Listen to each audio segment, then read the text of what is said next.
Listo, profesora.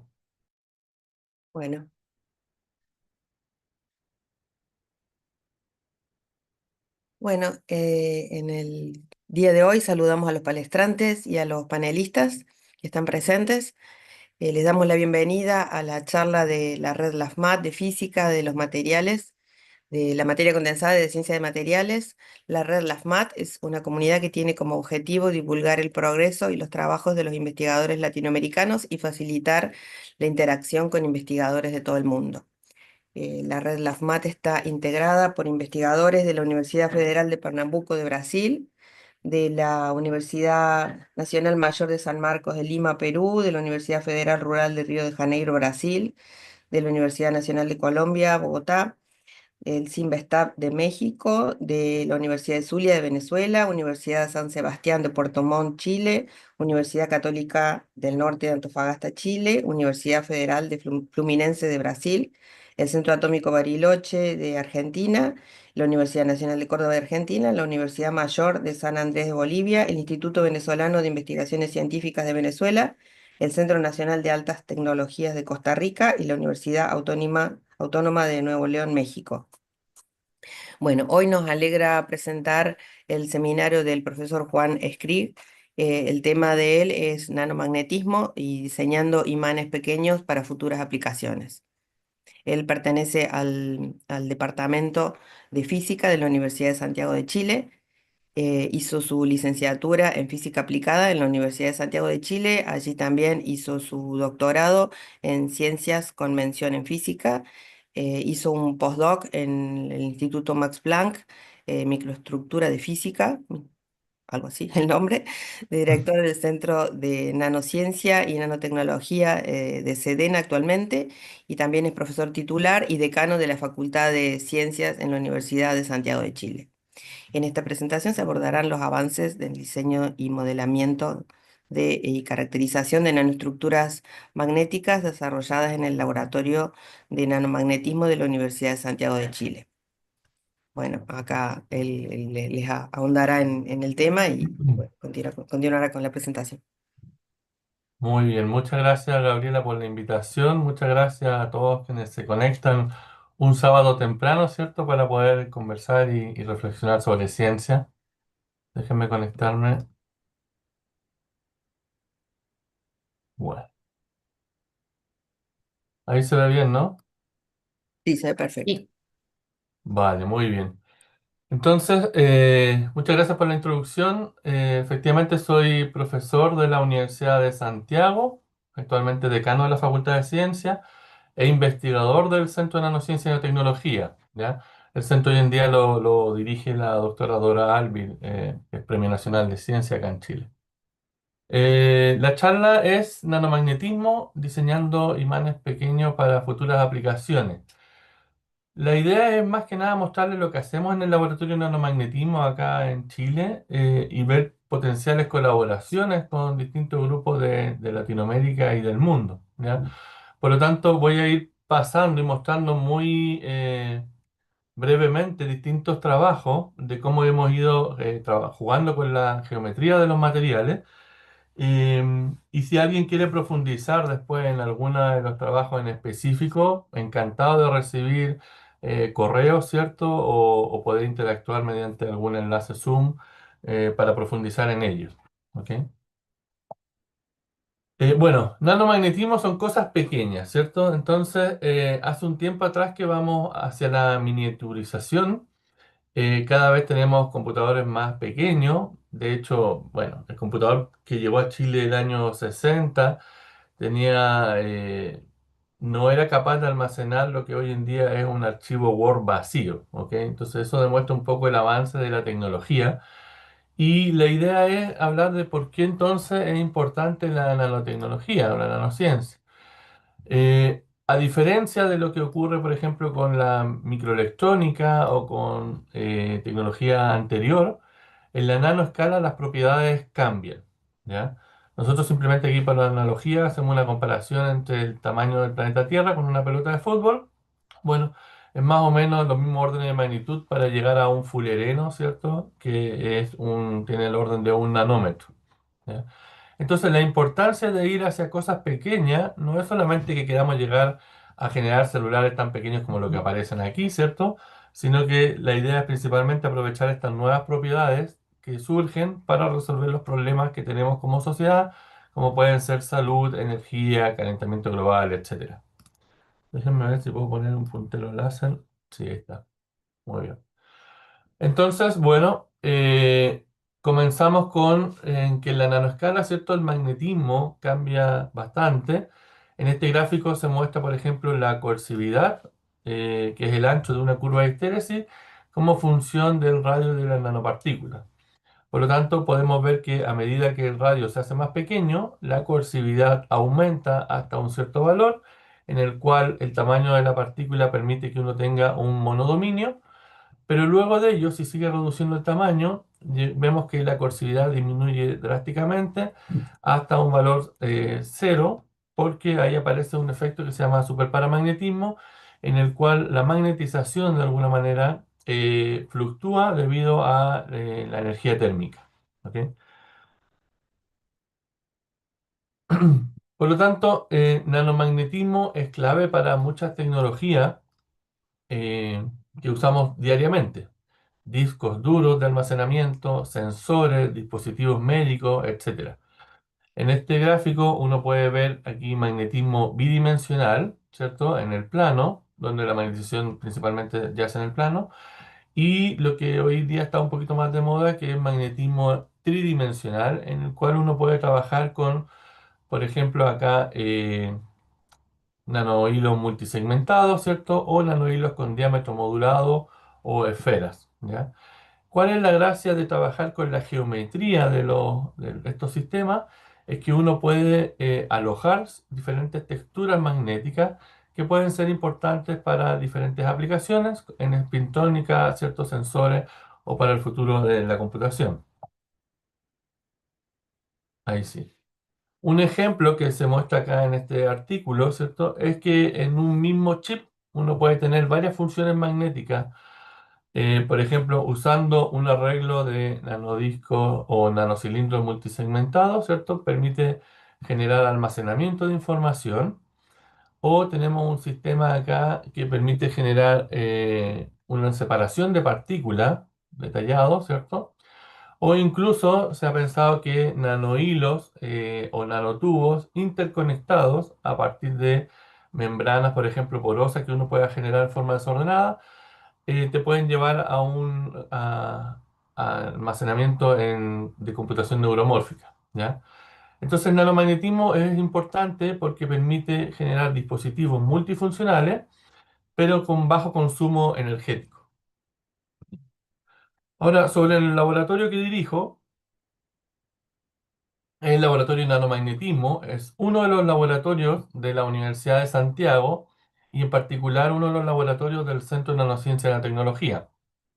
Este es un centro a nivel nacional que abarca del orden de investigadores de 14 universidades y una de ellas es las instalaciones principales en el sentido, hablando desde el punto de vista del equipamiento experimental, está ubicado en este edificio. El laboratorio de nanomagnetismo es esta ventana que está acá, ¿cierto? Y tenemos donde se realiza principalmente la caracterización y tenemos otro en el sótano donde se realiza la síntesis de los materiales. ¿Ya? Nosotros trabajamos diseñando nanoestructuras magnéticas, las sintetizamos, estudiamos sus propiedades y también simulamos su comportamiento magnético, ya sea mediante cálculos analíticos o simulaciones computacionales. ¿Ya? Tenemos técnicas avanzadas en el laboratorio con las que recientemente estuvimos trabajando con Noelia, ¿cierto? Contamos con el único sistema de deposición de capas atómicas del país, una ALD. Tenemos también elipsometría para medir el espesor de estos tubos o películas de gas que fabricamos. Un NanoMoog 3, con el cual uno puede medir las propiedades magnéticas tanto en el plano como fuera del plano. También tenemos un equipo, un SAX, donde uno puede hacer caracterización de los materiales, ¿cierto? Y, bueno, microscopía MFM y AFM. Y además el centro cuenta también con un SEM con EDS y un microscopio TEM y equipos de rayos X. Por lo tanto, dentro del mismo edificio uno tiene todo el setup experimental para poder hacer la síntesis y caracterización apropiada de los materiales. ¿Ya? Esta es una foto actual de los estudiantes y algunos docentes que participan en el laboratorio hoy en día. A nosotros nos gusta colaborar, ¿ya? Nos gusta colaborar y, por ejemplo, hice una búsqueda de los papers del laboratorio del año 2020 a la fecha, o sea, estos últimos 5 años, y estas son las colaboraciones que aparecen, ¿cierto?, en estas publicaciones. Como pueden ver, tenemos varias colaboraciones dentro de Chile, pero también a nivel latinoamericano, ¿cierto? Y con Europa y el resto del mundo. Así que quien tenga alguna observación, duda, consulta o quiera simplemente utilizar alguno de estos equipamientos, estamos muy bienvenidos a poder colaborar. Bueno, esta charla se basa en nanomagnetismo, en diseñar distintas geometrías y por lo tanto vamos a comenzar con películas delgadas. Utilizando el sistema de deposición de capas atómicas, nosotros somos capaces de fabricar, de depositar sobre sustratos de silicio láminas de hematita, óxido de cobalto y óxido de níquel. ¿Ok? Uno puede ver aquí en la imagen SEM que son bastante homogéneas entre ellas. Eh, y lo que vamos a hacer, porque el ALD, este equipo, siempre deposita óxido. Entonces nosotros también tenemos un pequeño horno con atmósfera controlada, donde tenemos una atmósfera de hidrógeno balanceada con argón, y a partir de ello podemos hacer una reducción térmica, es decir, vamos a extraer el oxígeno y podemos transformar estas láminas en metales. ¿Ya? Esto es lo que se observa acá. La película de hematita se transforma en magnetita, manteniendo bastante bien un comportamiento similar en cuanto a su morfología. La lámina de óxido de cobalto, después de un proceso de reducción térmica, cambia su morfología, como podemos observar aquí. Se producen pequeñas aglomeraciones, principalmente de cobalto. Y la lámina de óxido de níquel, ustedes pueden ver aquí que se rompe. Se produce un proceso de sumectación, en la práctica se empieza a estirar, donde sale el oxígeno, y entonces eso produce una ruptura del material. ¿Ok? Lo que es bastante interesante porque esa ruptura, desde un punto de vista magnético, lo que genera es zonas de anclaje de las paredes de dominio y por lo tanto dificulta el proceso de reversión de la magnetización aumentando considerablemente la coercividad de estas muestras. ¿Ok? Ahora, como tenemos aquí hierro, donde la morfología es bastante uniforme, y níquel, donde la película se rompe, bueno, se nos ocurrió que podíamos hacer entonces aleaciones de hierro con níquel para buscar principalmente permaloy, pero cualquier otra combinación. Y entonces acá podemos ver qué es lo que ocurre cuando uno tiene, por ejemplo, níquel 83, hierro 17, níquel 89, hierro 11, níquel 92, hierro 8 y níquel completamente. Lo que ocurre es que cuando tenemos más níquel, la película presenta islas aisladas magnéticas, ¿ya? Una mayor ruptura del film. Y cuando tenemos una mayor concentración de hierro, la película empieza a ser cada vez más homogénea, se empiezan a cerrar los agujeros. Por lo tanto, controlando la aleación que uno tiene, puede controlar el tamaño de los agujeros de la película. Lo que es muy interesante, porque como mencionaba yo, permite cambiar, ¿cierto?, tanto las propiedades magnéticas como incluso la resistividad del film. ¿Ya? Este trabajo incluso dio origen a una portada en Nanotechnology. Acá podemos ver, por ejemplo, el porcentaje de agujeros, o sea, cuánto es el porcentaje de la lámina que está que presenta agujeros, en función del tiempo de recocido de cuando la estamos fabricando para las distintas aleaciones. Entonces, podemos ver, por ejemplo, que el níquel, ¿cierto? Presenta casi un 50% de la película que presenta estos agujeros. Bastante elevado el número, ¿ya? Y el valor máximo se obtiene aproximadamente a los 25 minutos de recocido. ¿Ya? Luego de eso se mantiene más o menos constante. Y acá podemos ver que para otras aleaciones, ¿cierto? Esto puede ir variando. Es decir, controlando la concentración de hierro sobre la película, podemos tener más o menos agujeros sobre esta. ¿Y en qué tributa esto? Bueno, si uno analiza aquí la resistividad y el campo coercitivo de las películas, podemos ver que hay una relación directa. Por ejemplo, níquel, cuando esto es 50%, la resistividad cambia órdenes de magnitud. ¿Ya? Y la coercividad también presenta valores muy elevados. Es decir, acuérdense ustedes que una película delgada, completamente homogénea, presenta coercividades muy cercanas a cero. Y acá podemos ver que debido a este proceso de deshumectación, de que la película se rompe, logramos obtener en un film delgado coercividades casi cercanas a los 500 Hz. ¿Ya?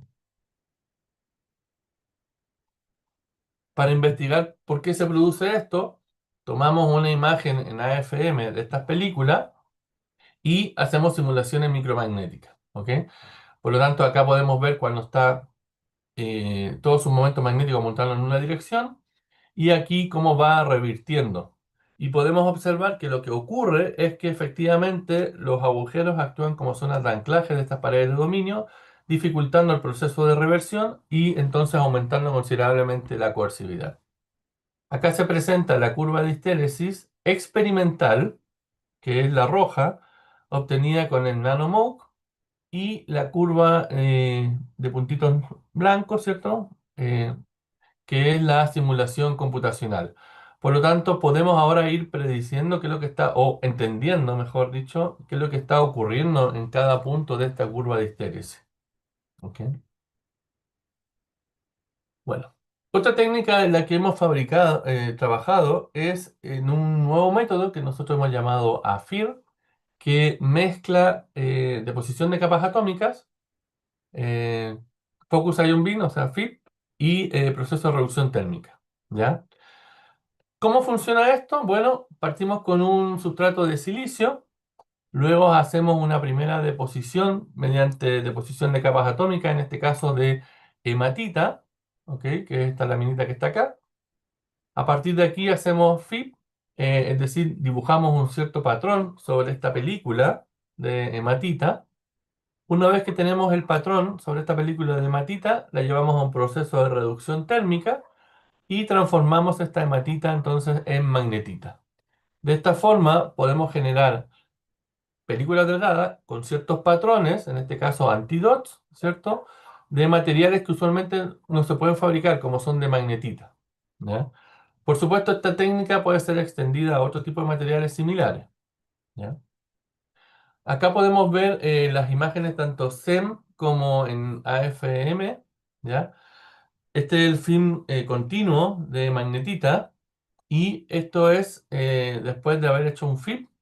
La idea es hacer aquí una aislación primero y dentro de este círculo está el patrón de agujeros que nosotros queremos estudiar. ¿Ya?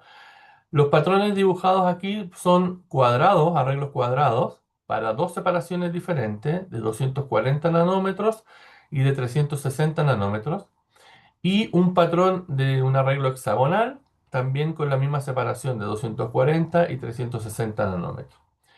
Utilizando el NanoMoog podemos medir las propiedades magnéticas de estos arreglos y tratar de entender cómo cambian en función del tipo de ordenamiento y de la separación entre estos agujeros. ¿Ok? Además, se midió la dependencia angular del campo en función de estos agujeros. Entonces acá podemos ver, por ejemplo, la coercividad y la remanencia como función del ángulo en el plano en que uno aplica este campo externo. ¿Ok? Se puede observar, ¿cierto?, que hay aquí un comportamiento que va variando y esta variación se debe principalmente a que cuando yo aplico el campo en una dirección en que me encuentro con más agujeros, la coercividad aumenta, por lo que hemos mencionado anteriormente, porque las paredes de dominio tienen mayor dificultad a la hora de generar el proceso de reversión. Muy bien. De las películas delgadas vamos a saltar ahora entonces a sistemas unidimensionales, en este caso nanohilos de níquel. Nosotros hace tiempo que venimos fabricando membranas de alúmina porosa y a partir de ahí se pueden generar mediante electrodeposición diferentes nanohilos. ¿Ya? Lo interesante aquí, más que la fabricación de los nanohilos, ¿cierto? Es que les voy a mostrar que hemos trabajado en un modelo teórico que permite predecir los valores de coercividad de un arreglo de nanohilos o de nanotubos en función de su composición y de sus parámetros geométricos. ¿Ok? Por ejemplo, esta es la medición experimental de dos arreglos diferentes eh, que tienen longitudes diferentes, perdón. Una longitud de los nanohilos de 4 micras y una longitud de los nanohilos de 12 micras, ¿ya? El resto de los parámetros, es decir, el tipo de ordenamiento, el diámetro y la separación entre ellos, es el mismo, ¿ok? El único parámetro que cambia es la longitud de la regla. Por lo tanto, el modelo teórico, que no lo pongo acá en las ecuaciones, pero si alguien quiere profundizar puede ir a ver este artículo y si quiere resolver dudas, ¿cierto? Yo encantado de mostrarle cómo funciona. Parte con tener un nanohilo aislado, ¿ya? Un nanohilo aislado que puede revertir mediante paredes de dominio. Las paredes de dominio pueden ser de tipo vórtice o de tipo transversal, ¿ok?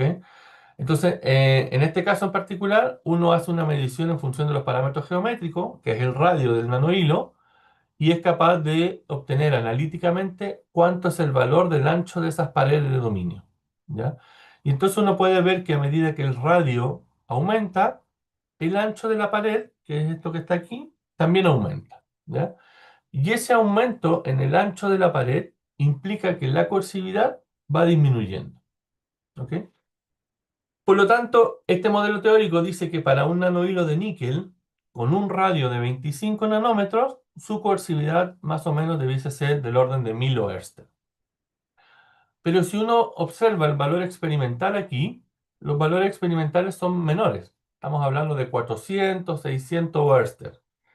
Entonces, ¿qué es lo que está ocurriendo? Algo nos falta. Lo que nos falta es que esta medición fue hecha en un arreglo de nanohilos altamente interactuantes, ¿ya? Y por lo tanto hay interacción dipolar entre ellos. Si nosotros a nuestro modelo teórico incorporamos ahora el efecto de las interacciones entre los nanohilos, observamos que la coercividad teórica, obtenida con ecuaciones, cambia en función de la longitud. ¿Ven? Entonces, para un radio de 25, en función de la longitud, la coercividad va cambiando. Y si ahora para este radio 25 coloco las dos alturas consideradas anteriormente, 4 y 12, obtengo más o menos los mismos valores experimentales que tenía acá, del orden de 400 y 600 Oersted. Prediciendo bastante bien, ¿cierto? Simplemente considerando la composición del material más los parámetros geométricos, cuánto va a ser el valor de la coercividad experimental medida, ¿ya? Ahora, alguien puede decir, bueno, pero esto fue fortuito, un nanohilo que ustedes fabricaron. Hemos utilizado el modelo, aquí está la coercividad, en función de la división entre el diámetro de los nanohilos y la separación entre ellos para distintas longitudes. Esto es por probar algunos casos en particulares, porque en la práctica tenemos ecuaciones, entonces uno puede simular cualquier valor. Y acá ustedes pueden ver que para radios de 25, a medida que los sistemas se hacen más interactuantes, ¿cierto? Varía en función de la longitud. Y estos valores, 1, 2, 3 y 4, corresponden a fabricación y medición de nanohilos, arreglo de nanohilos, de distintos grupos, tanto en España, Alemania o en Estados Unidos, y todos presentan muy buenos resultados si uno los compara con las mediciones experimentales que se obtuvieron. Así que, bueno, ahí los dejo invitados para que miren esos desarrollos. Además de fabricar los nanohilos, lo que hemos hecho entonces es avanzar hacia nanohilos multisegmentados, justamente para trabajar en almacenamiento de información. En este caso hicimos un modelo de juguete para investigar qué es lo que se puede hacer. Entonces comenzamos con 5 segmentos, donde comenzamos desde el níquel hasta el cobalto y variando la composición. Es decir, aquí tenemos níquel, aquí tenemos níquel 50, cobalto 50 y acá tenemos cobalto y entre medio los valores promedio. Esta es la membrana generada, ¿cierto? Aquí está la imagen SEM de los nanohilos y si uno tiene buena voluntad puede ver distintos tonalidad asociada a los distintos segmentos. Pero bueno, si uno hace un EDX, puede ver aquí claramente cómo va cambiando la composición de los nanohilos en función de la longitud, ¿ya? Con bastante buena aproximación a lo que nosotros queríamos encontrar, ¿ya? En este caso son segmentos de 800 nanómetros de longitud, por lo tanto los nanohilos tienen una longitud total del orden de las 4 micras. ¿Mm? Ahora, lo interesante es que cuando uno mide, por ejemplo, un nanohilo homogéneo de cobalto o un nanohilo homogéneo de níquel, ¿cierto? Puede medir la coercividad o puede medir la remanencia, ¿ya? Acá estas curvas rojas, azules y verdes son nanohilos homogéneos. Entonces uno puede ver que la coercividad, ¿cierto? En función del ángulo en que uno aplica el campo externo, varía en función de tanto de la composición como del ángulo. Lo interesante es que estos hilos multisegmentados presentan la mayor coercividad para cierto rango de ángulo, ¿ya? Lo que no es tan trivial de entender, ¿ok? Uno esperaría de que si las propiedades del níquel y del cobalto son estas, aleaciones entre medios debieran estar dentro de ese rango, y sin embargo acá los hilos multisegmentados presentan una coercividad mucho mayor, ¿ya? Muy bien. Otro sistema que hemos estudiado también es variar el diámetro de los nanohilos, ¿ya?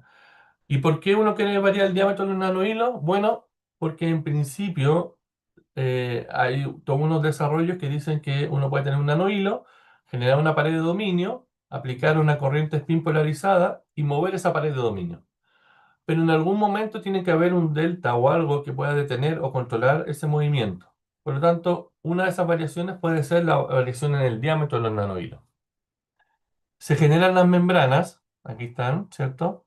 La zona más ancha es de 250 nanómetros, la zona más delgada es de 150 nanómetros, pero además de fabricar nanohilos de diámetro modulado, acá se trató de que en cada segmento la composición fuera diferente. Por lo tanto, acá tenemos un nanohilo de 250 nanómetros de permaloy, unido a un nanohilo más delgado de 150 nanómetros de níquel. ¿Ok? Esto simplemente para mostrar que uno puede jugar tanto con la geometría como con la composición del material, ¿ya? Acá pueden ver el EDX que muestra principalmente que en esta zona de nanohilos delgados, ¿cierto? Tenemos principalmente níquel, pero en la zona de nanohilos más gruesos tenemos níquel y hierro, que en la práctica se asocia aquí al permaloy. ¿Ok?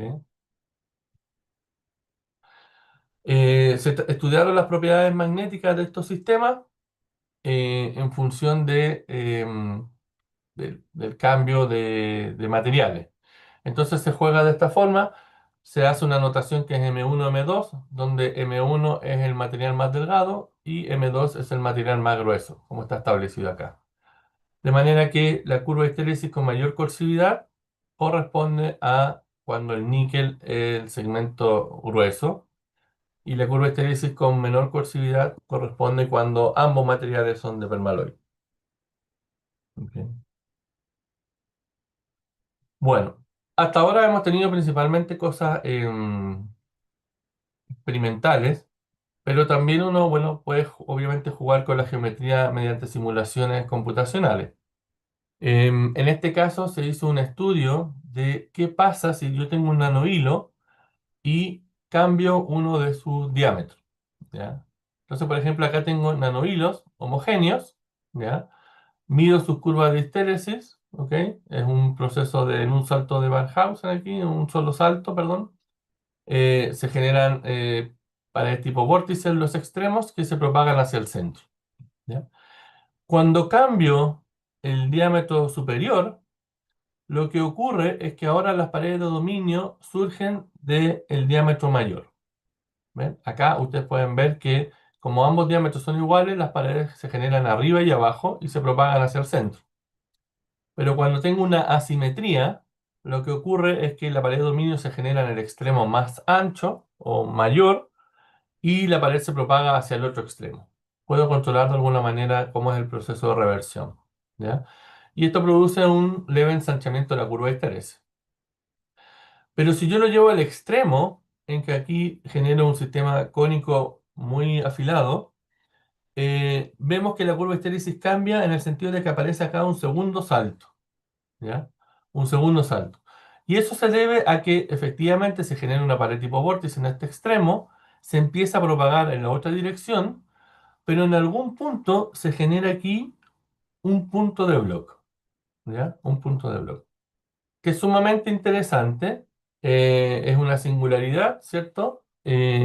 Y lo que estudiamos en este artículo es ver cuánto es la estabilidad o cuánto dura ese punto de bloque en función de los parámetros geométricos. Lo que se observa aquí es que está asociado a la existencia de este punto de bloque a este pequeño salto. Es decir, cuando tengo un solo salto, es pared de vórtice propagando. Cuando tengo dos saltos, es decir, un salto aquí y otro salto aquí, tengo un punto de bloque. Por lo tanto, hemos hecho un diagrama de fase en función del radio inferior y el delta, que es la razón entre el radio superior y el radio inferior, y medido cuánto tenemos un solo salto o cuándo tenemos dos saltos. Toda esta zona azul implica la existencia de puntos de bloque, ¿ya? Eso es lo que uno concluye, ¿ya? ¿Y cuánto viven esos puntos de bloque? Bueno, acá podemos ver que estamos asociados a delta entre 0,1 y 0,3. Aquí está delta 0,1 y 0,3. En este rango de parámetros, ¿cierto? De radio 35 hasta el 75 aproximadamente. Y podemos ver que cuánto dura, bueno, por ejemplo, este es el caso más extenso, ¿cierto? Entre una longitud de 850 y 900 para un nanohilo de 1000 nanómetros. Ya. En los nanohilos también hemos investigado cómo cambia la susceptibilidad dinámica en función de los parámetros geométricos de los nanohilos. Y esto porque hay muchas aplicaciones en un rango de frecuencia para aplicaciones de comunicaciones, satelitales, etcétera, que depende dónde los sistemas se excitan, a qué tipo, a qué frecuencia, ¿ok? Por lo tanto, bueno, comenzamos con un nanohilo homogéneo, cilíndrico, un nanohilo cilíndrico, pero con tapas semiesferas y un elipsoide, un sistema elipsoidal. ¿Por qué escogemos estos? Bueno, principalmente porque cuando uno hace cálculos teóricos, usualmente utiliza elipsoides para simular nanohilos. Entonces quisimos ver si es verdaderamente una buena aproximación para el cálculo de susceptibilidad dinámica. Acá tenemos los resultados. Podemos ver que esta es la frecuencia y esta es la razón de aspecto de los nanohilos, ¿ya? Es decir, la razón entre la altura y el diámetro, ¿ok? Para un nanohilo cilíndrico, para un nanohilo cilíndrico con tapas que terminan en semisferas y para un nanohilo elipsoidal, ¿ya? ¿Qué es lo que uno puede observar aquí? Que un nanohilo cilíndrico presenta principalmente dos modos bien definidos, que este modo edge, que es de las tapas, es decir, las zonas que se excitan del nanohilo son principalmente la tapa superior y la tapa inferior, ¿ya? En todo el rango de razones de aspecto. Y tenemos aquí un B1 que llamamos un modo de bulto y que tiene que ver con que se excita en la zona central del nanohilo, ¿ya? Ahora, cuando el hilo empieza a ser cada vez más largo, para razones de aspectos superiores, aparece un B3 o incluso un B5 que tiene que ver con que dentro del bulto del nanohilo aparecen zonas eh, que se excitan y que tienen que ver con cuántos nodos se reflejan. Lo vamos a ver en la próxima imagen.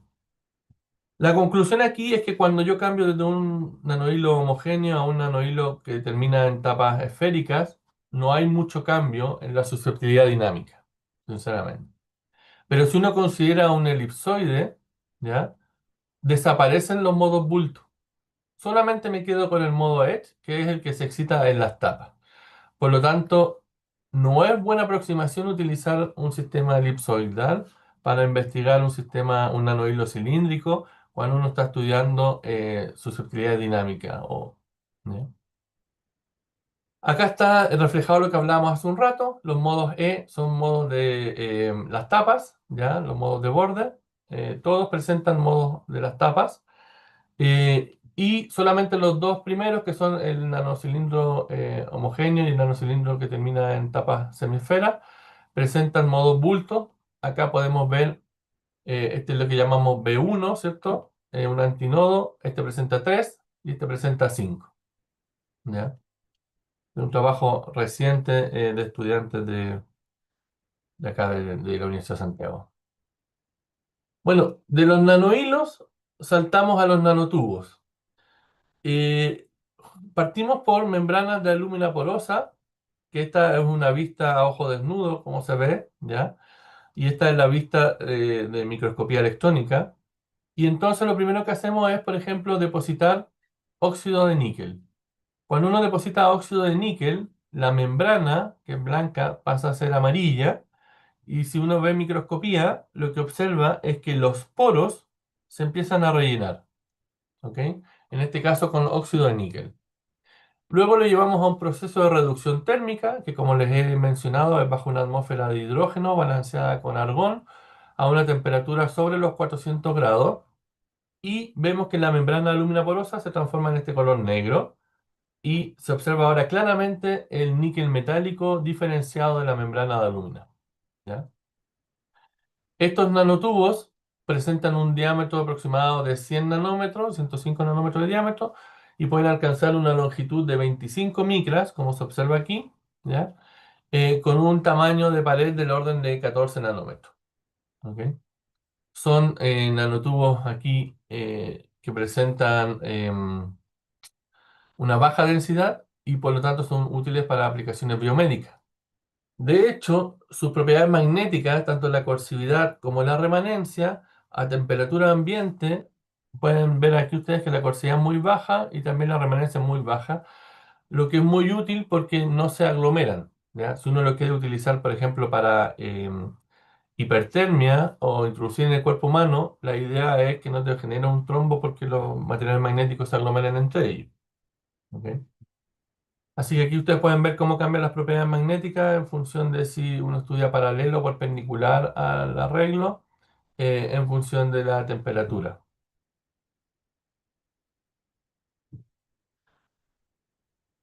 Nosotros habíamos investigado o hablado anteriormente que mezclando niqueloceno y ferroceno uno podía fabricar membranas, perdón, pe- películas delgadas, ¿cierto? De distintas aleaciones, níquel-hierro, y que generaban distintos agujeros en función de si tenía más o menos concentración de hierro. Utilizando esta misma receta y considerando una membrana alúmina porosa, nosotros hemos generado entonces nanotubos de permaloy, ¿ya? Perdón. Nanotubos de permaloy, que en este caso presentan un diámetro cercano a los 70 nanómetros con una longitud muy cercana a los 9 micras, ¿ya? Y hemos medido las propiedades magnéticas tanto del arreglo como de los nanotubos aislados. Lo interesante aquí es observar que cuando uno hace los cálculos teóricos de un nanotubo, siempre obtiene una curva de histéresis cuadrada, ¿cierto? Como la que se observa aquí. Esta curva está un poco acostada por el diamagnetismo del sustrato, pero en la práctica es una curva de histéresis cuadrada, ¿cierto? Con una coercividad de 150 Oersted. Y cuando uno considera un arreglo interactuante, uno sabe que el efecto de los vecinos hace que la coercividad disminuya y la curva se acueste. Esto es lo que se observa aquí cuando yo mido el arreglo. La coercividad disminuye, ¿cierto? Y la curva de Hiteres empieza a acostarse, ¿ya? Por lo tanto, todo eso que uno aprende en clase o ve en los libros, ¿cierto? Aquí se puede ver mediciones experimentales concretas de un sistema aislado y de un sistema interactuante. Ahora, el problema que tienen fabricar nanohilos o nanotubos con membranas de alúmina porosa es la escalabilidad. Es decir, cuando uno quiere llevarlo a aplicaciones y te dicen, ya, perfecto, necesito ahora 1 kilo de esas nanopartículas, es complicado si uno lo obtiene a partir de membrana de alúmina porosa, ¿ya? Entonces lo que se nos ocurrió es, bueno, qué pasa si buscamos otra técnica para fabricar nanohilos o nanotubos. Eh, Trabajando, colaborando con gente de envases, ellos hacen estructuras poliméricas, ¿ya? Nanofibras poliméricas. Entonces lo que hicimos fue tomar este nanofibras poliméricas, que lo fabrican en grandes cantidades, en áreas del orden de varios centímetros, y las recubrimos, en este caso, con dióxido de titanio, ¿ya? Entonces tomamos la fibra polimérica y la recubrimos con dióxido de titanio. Y después la llevamos a un proceso de calcinación para que se desintegre el polímero y me quede solamente el cascarón o el tubo de dióxido de titanio. Acá pueden ver ustedes el resultado. Efectivamente logro obtener tubos o nanotubos de dióxido de titanio que nosotros investigamos para aplicaciones antimicrobianas y que además son muy interesantes porque presentan esta estructura media con agujeros que se ve aquí, que es similar a cuando teníamos una película delgada con esos agujeros. ¿Ya? Eh, por lo tanto, es una nueva iniciativa, una nueva técnica de cómo fabricar nanotubos en grandes cantidades. Tomamos las fibras poliméricas con electrospinning y las recubrimos con ALD. ¿Ok? Perfecto, entonces hagamos nanotubos magnéticos. Y ahí surgió un problema, porque cuando teníamos la fibra polimérica y la recubríamos, por ejemplo, con óxido de níquel, para depositar óxido de níquel se requiere 300 grados de temperatura que desintegra inmediatamente la fibra. Por lo tanto, no lográbamos depositar directamente el óxido de níquel sobre las fibras sin destruirlas. Así que lo que se nos ocurrió fue, bueno, recubrámoslas primero con una capa de un material que se deposita a baja temperatura. En este caso, alúmina. Por lo tanto, tenemos la fibra polimérica, depositamos alúmina, que se deposita del orden de 80 grados Celsius, se mantiene la estructura y luego de eso depositamos óxido de níquel a 300 grados Celsius. Y acá ustedes pueden ver que esta es la fibra polimérica, así se ve en el SEM. Acá es cuando se depositó óxido de níquel sobre ellas, y aquí se mantiene la estructura, como pueden visualizar. Y después la llevamos a un proceso de reducción térmica, eliminando la fibra polimérica y me queda una estructura core shell de níquel. ¿Ya? Por lo tanto, podemos fabricar grandes cantidades de nanotubos de níquel ferromagnético, ¿cierto? Utilizando estas dos técnicas que son electrospinning y ALD. Acá pueden ver que estos nanotubos presentan un ancho de pared de níquel acá del orden de 20 nanómetros, ¿cierto? Y presentan señal magnética, que es lo que se buscaba. ¿Ok? Perfecto. Lo último que hicimos, que esta es una tesis de un estudiante de pregrado, fue muy bien, pero necesito ahora magnetita, nanotubos de magnetita, porque tenemos hoy en día un proyecto para trabajar en aplicaciones biomédicas, por lo tanto el níquel no nos sirve, necesitamos magnetita. Hacemos el mismo procedimiento, fibras poliméricas, las recubrimos en este caso con otro material, simplemente para probar si es factible ir cambiando esto, en este caso dióxido de hafnium. Eso le da estabilidad térmica a la fibra y luego depositamos hematita, que también se deposita a una temperatura sobre 300 grados. Luego lo llevamos a un proceso de reducción térmica, y se elimina la fibra polimérica y se genera entonces la hematita, se convierte en magnetita. Por lo tanto, aquí tenemos nanotubos de magnetita, ¿cierto? En grandes cantidades. Muy útil para distintas aplicaciones. Acá pueden ver una imagen TEM de los nanotubos, ¿cierto? Presentan un espesor del orden de un par de centímetros, o de nanómetros, perdón.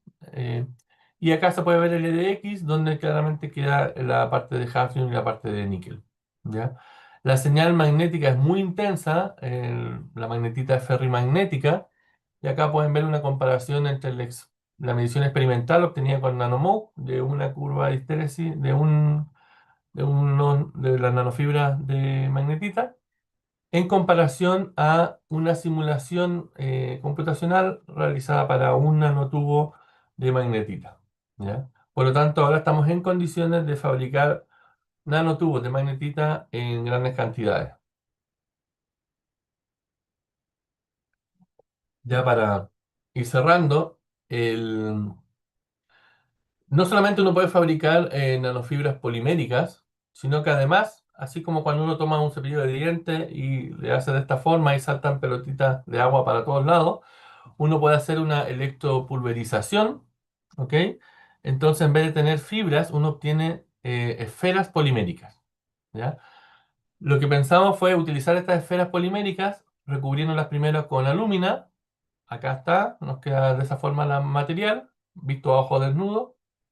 Luego la recubrimos con dióxido de titanio, nos cambia de color, ¿cierto? Y luego la llevamos a un proceso de calcinación para eliminar el polímero. Y nos queda este material blanco que está aquí. Y las imágenes son impresionantes. Acá pueden ver, estas son los nanosferas poliméricas originales y estos son los cascarones esféricos de dióxido de titanio que se obtienen al finalizar el proceso. Y acá pueden ver las imágenes TEM de estos cascarones esféricos. Presentan un espesor del orden de los 17 nanómetros, ¿cierto? Y son antimicrobianos.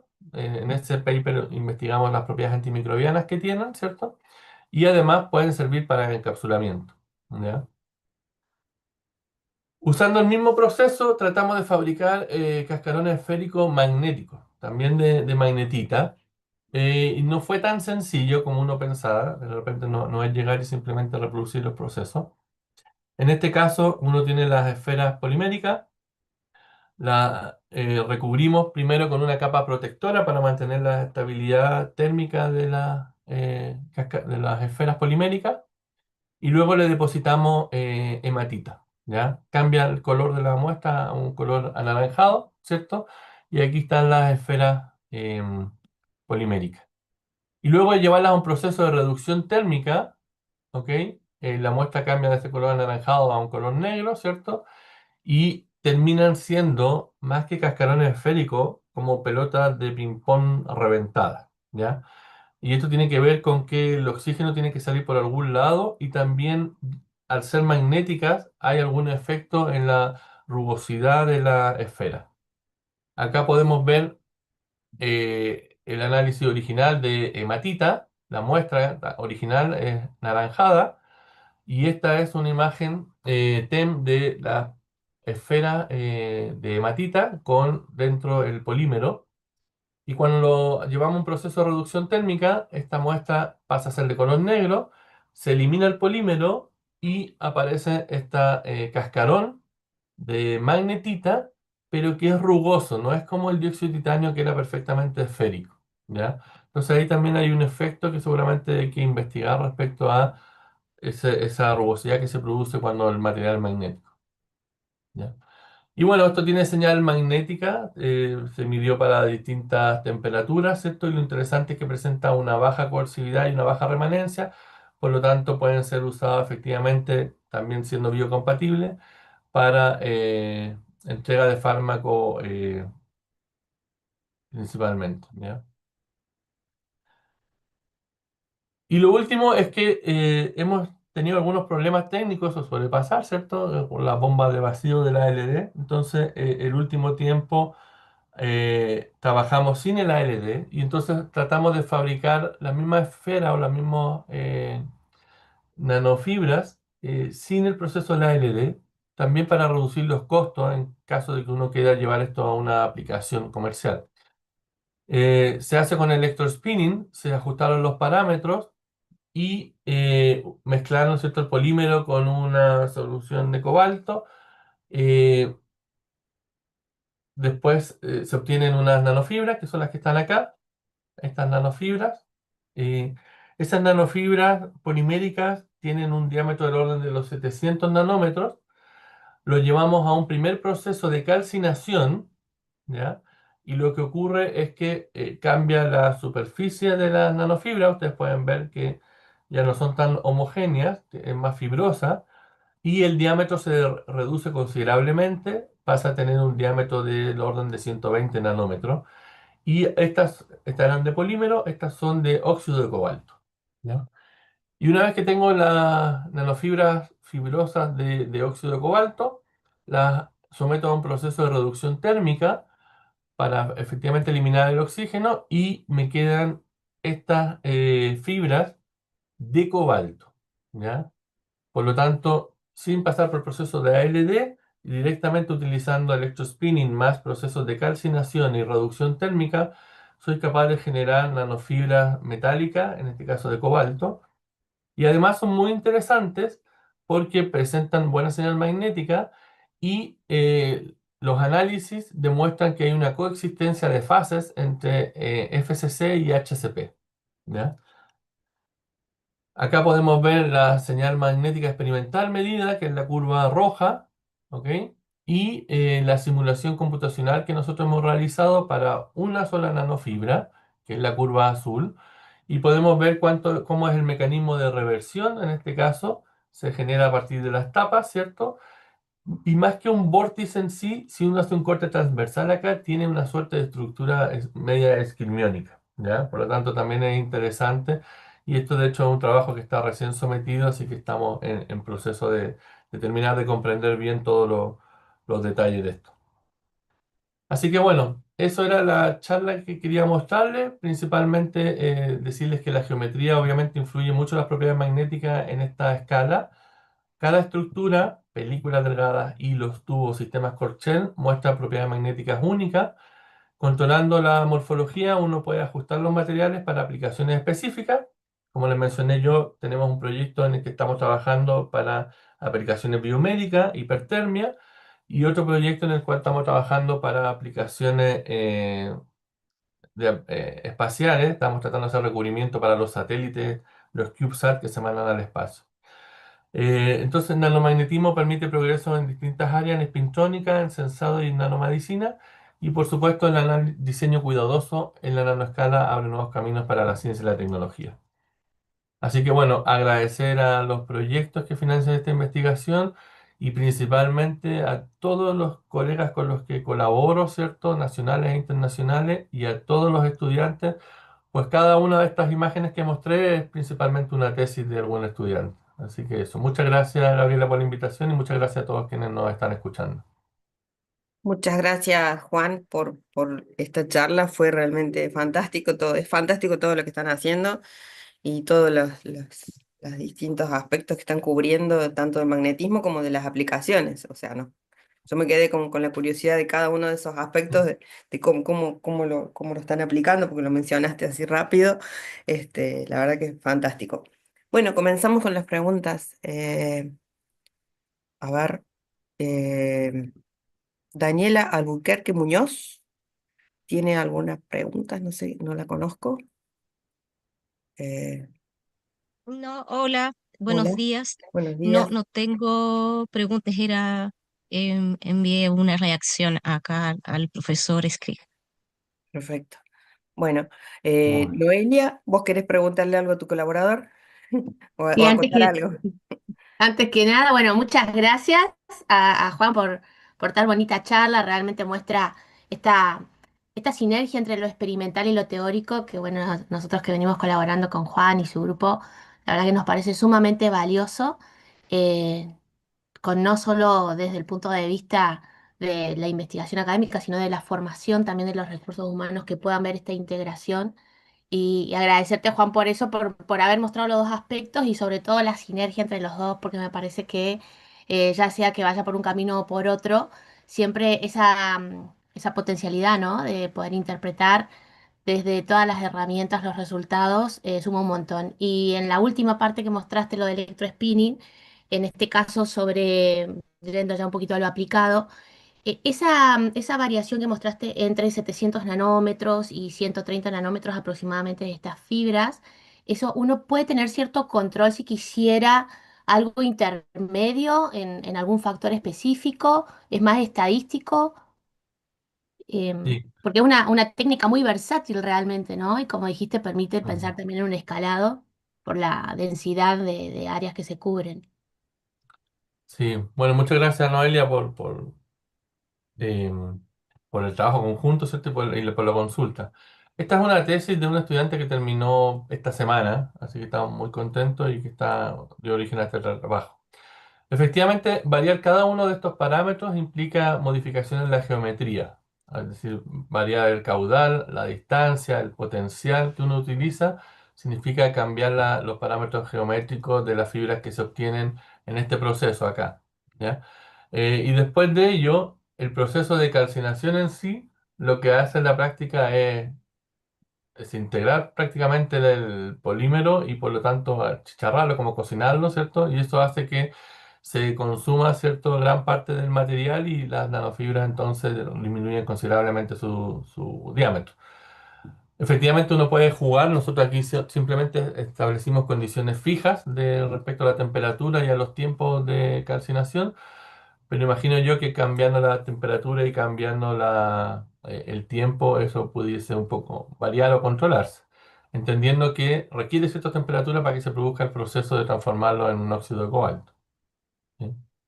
Ahora, nosotros hay otras tesis de otros estudiantes que están actualmente en curso en que están trabajando en aleaciones, es decir, si esto funcionó para cobalto, hay otro estudiante haciendo trabajos para níquel y hay otro que está haciendo entonces mezcla y tratando de generar aleaciones con buenos resultados. Por lo tanto, a pesar de que no hay tanto control o no son tan homogéneas una fibra de la otra, sí te permite obtener grandes cantidades de material magnético nanoestructurado, que es muy útil para aplicaciones donde se requieran de alguna manera material magnético, ferromagnético.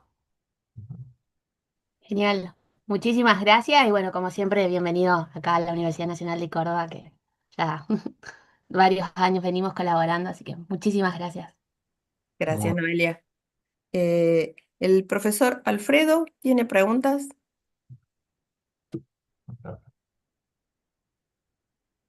Voy en algún Gracias, orden que gracias. Buenos encuentre. días por la presentación.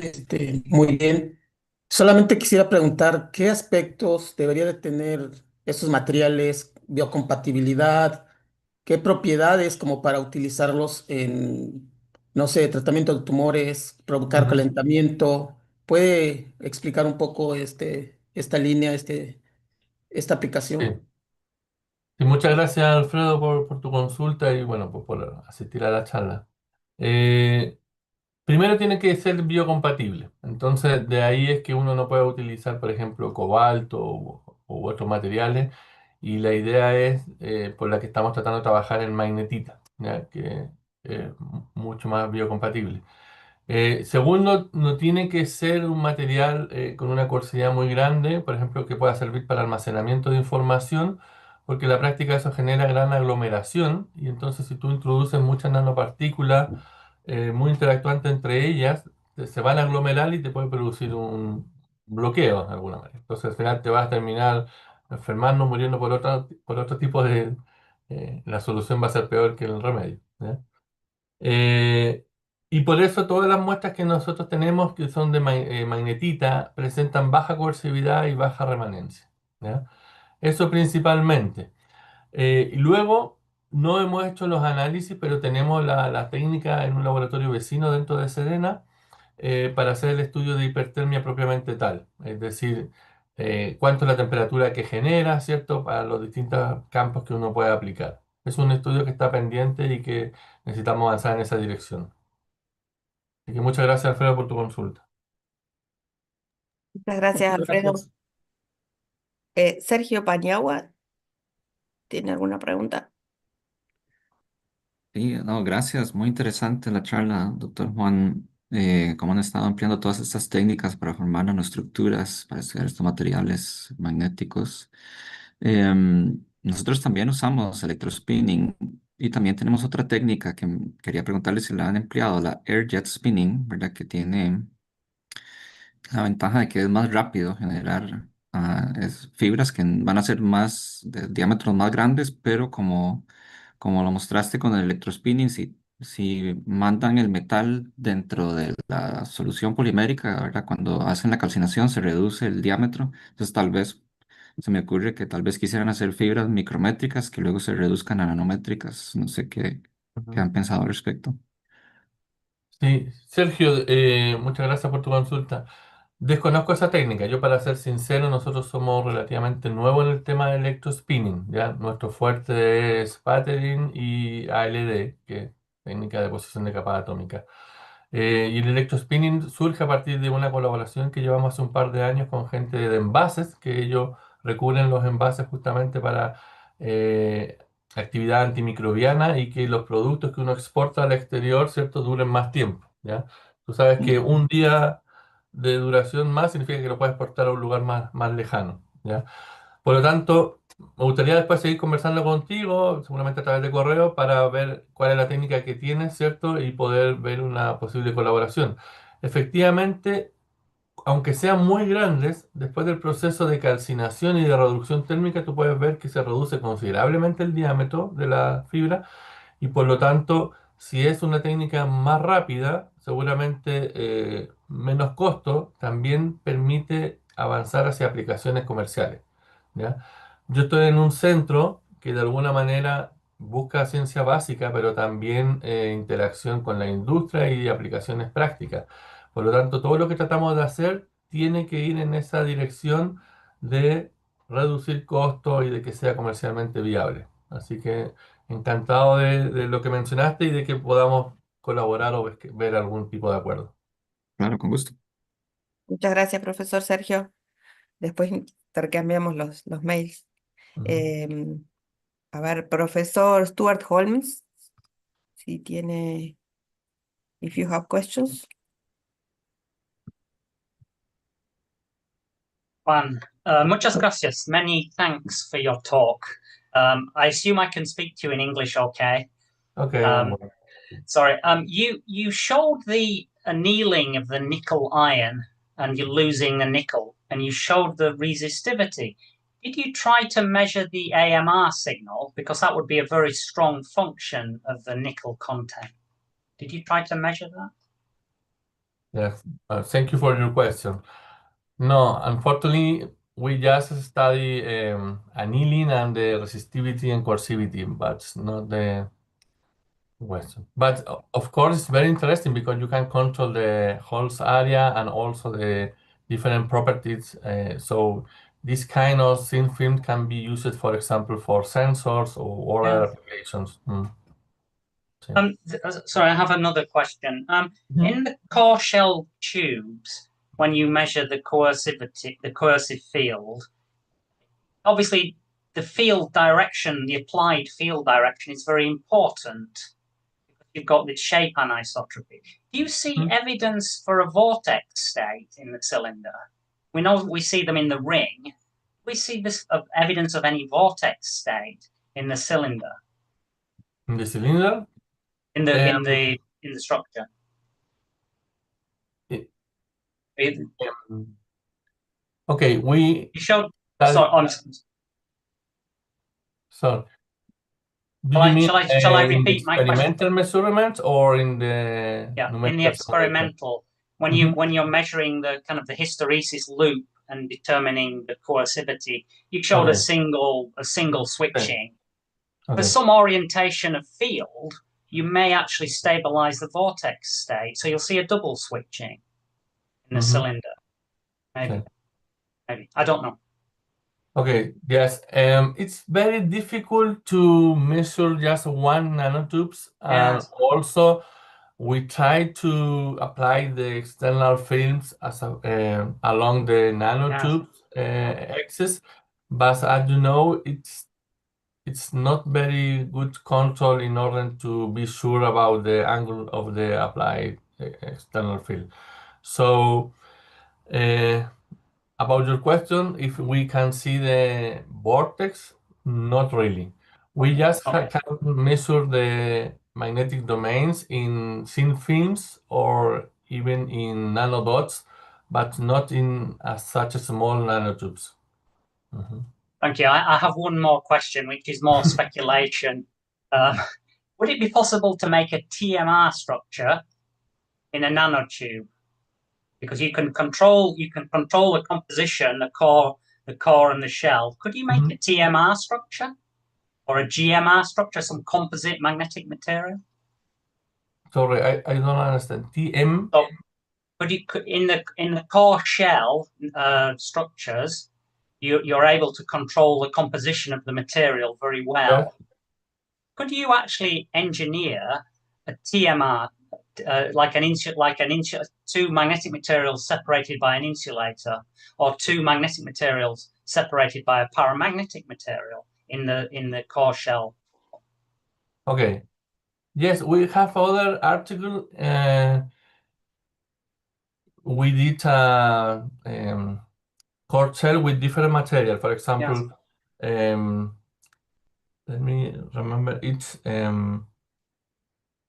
well, but you can control the magnetics and non-magnetics, magnetic, not magnetic. So you can make a multi-segmented, but in a core shell nanotubes. It's true. So you can separate the different phases in a core shell nanotubes. So I have other article, but it's not shown here in this talk. But we did that experiment too. Mhm. Thank you for answering my questions. Your talk was very interesting. Thank you again. Thank you very much, Stuart. Thank you, Professor Stuart. Professor Mario Reis, do you have any questions?